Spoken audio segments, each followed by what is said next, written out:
Hello दोस्तों, स्वागत है आपका अपने चैनल तिवारी क्रिएशंस में। आज हम 6 साल के बच्चे का लहंगा चोली बनाना सीखेंगे। लहंगा बनाने के लिए हम पहले अस्तर की कटिंग करेंगे। इसके लिए हमने कपड़े को 2 फोल्ड में किया है। उसके बाद में बंद हिस्से की तरफ से हमने उसको एक ट्रायंगल शेप में फोल्ड कर दिया है। इस तरह से फोल्ड करने के बाद हम ऊपर से कमर का निशान लगाएंगे। कमर का निशान लगाने के लिए आपका जो भी मेजरमेंट है आप उसको 4 से डिवाइड करके उसमें 2 इंच ऐड कर दीजिएगा। कमर की नाप के हिसाब से मैंने ये 8.5 इंच पे निशान लगाया है। इसके बाद हम लंबाई का निशान लगाएंगे। लंबाई में हमें 2 इंच माइनस करके निशान लगाना है, क्योंकि 2 इंच की हम बेल्ट लगाएंगे। जहाँ पे हमने कमर का निशान लगाया है वहां से हम गोलाई में निशान लगाते जाएंगे लंबाई का। इसी तरह से मुझे 26 इंच का रेडी लहंगा चाहिए, इसलिए मैं ये 24 इंच पे निशान लगा रही हूँ। इसके बाद हम अस्तर की कटिंग कर लेंगे। अब हम मेन फैब्रिक को भी जिस तरह से अस्तर को फोल्ड किया था उसी तरह से हम मेन फैब्रिक को फोल्ड करेंगे।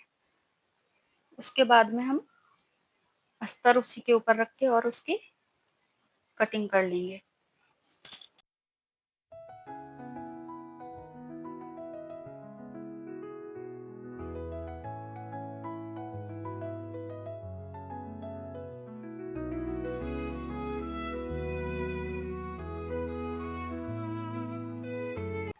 इसमें हम अस्तर और मेन फैब्रिक बराबर ही रखेंगे, कम ज़्यादा नहीं रखेंगे, क्योंकि ये मेन फैब्रिक नेट है, इसलिए हमें दोनों बराबर रखने हैं।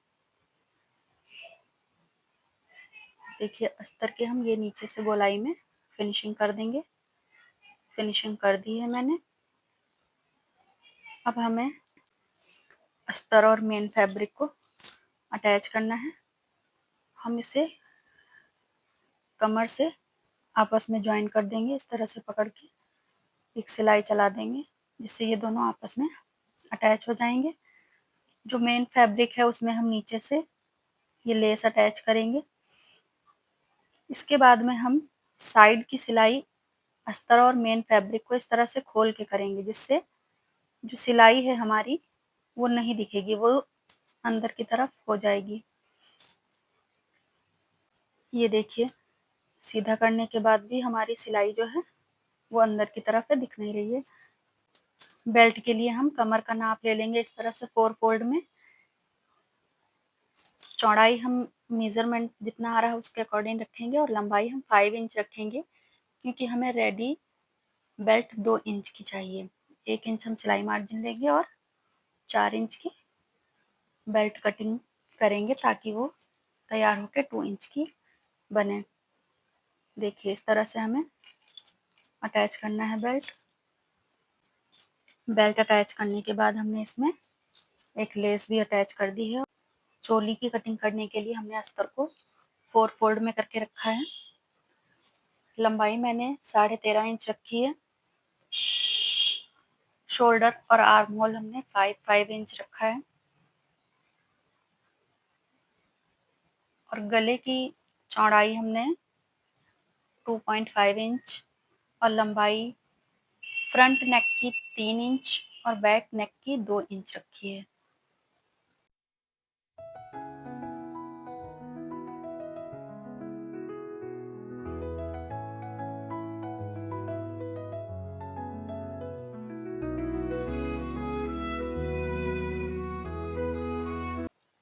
बैक नेक की कटिंग हम पहले कर लेंगे, उसके बाद में हम कपड़े को खोल के एक पल्ला हटा देंगे, फिर हम फ्रंट नेक की कटिंग करेंगे।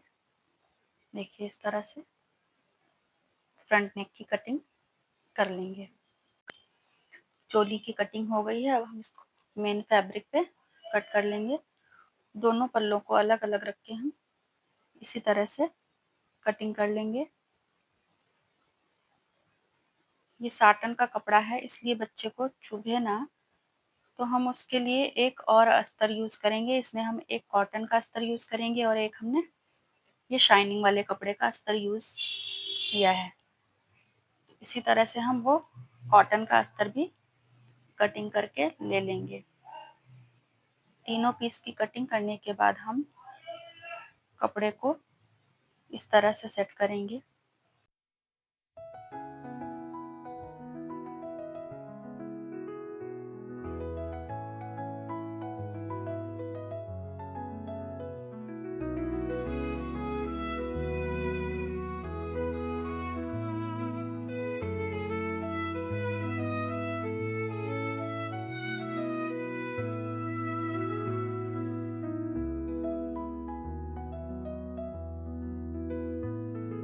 दोनों अस्तर और मेन फैब्रिक को सेट करके देखिए इस तरह से पिन लगा दी है। इसमें हमने सबसे नीचे शाइनिंग वाला अस्तर रखा, फिर कॉटन का, उसके बाद मेन फैब्रिक। अब हम इस तरह से सिलाई चला देंगे आर्म होल से लेकर गले में और आर्म होल तक, और छोटे छोटे कट लगा के हम इसको पलट देंगे। देखिए गले में और आर्म होल में दोनों जगह हमें छोटे छोटे कट्स लगाने हैं, जिससे गोलाई में अच्छी से फिनिशिंग आएगी। गोल गला हो या आर्म होल हो, हमें वहाँ कटिंग लगाना बहुत ज़रूरी होता है। अब हम कपड़े को इस तरह से पलट देंगे। देखिए अब हमारा कॉटन का अस्तर सबसे नीचे आ जाएगा और शाइनिंग वाला अस्तर, उसके बाद हमारा मेन फैब्रिक। इस तरह से देखिए बहुत अच्छी फिनिशिंग आती है। कॉर्नर्स को निकालते हुए अच्छे से हम सेट कर देंगे। अब इसके ऊपर से चारों तरफ से सिलाई चला देंगे। देखिए इस तरह से मैंने दोनों पल्ले तैयार कर लिए हैं। अब हम इसमें पीछे वाले पल्ले में जिप अटैच करेंगे, जिससे इसे पहनने में आसानी होगी बच्चे को। सेंटर से कटिंग करके यहाँ पे हम जिप अटैच कर देंगे। देखिए इस तरह से यहाँ से कटिंग करके जिप अटैच करनी है। जिप अटैच हो गई है। देखिए जिप अटैच करने के बाद हम यहाँ पे प्लेट्स लगाएंगे दोनों पल्लों में, छोटी छोटी सी। इसके बाद में हम शोल्डर अटैच करके फिटिंग की सिलाई चला देंगे। ये देखिए फिटिंग की सिलाई चलाने के बाद मैंने लेस भी अटैच कर दी है। वीडियो यूजफुल लगा हो तो लाइक शेयर सब्सक्राइब ज़रूर करें। Thank you for watching.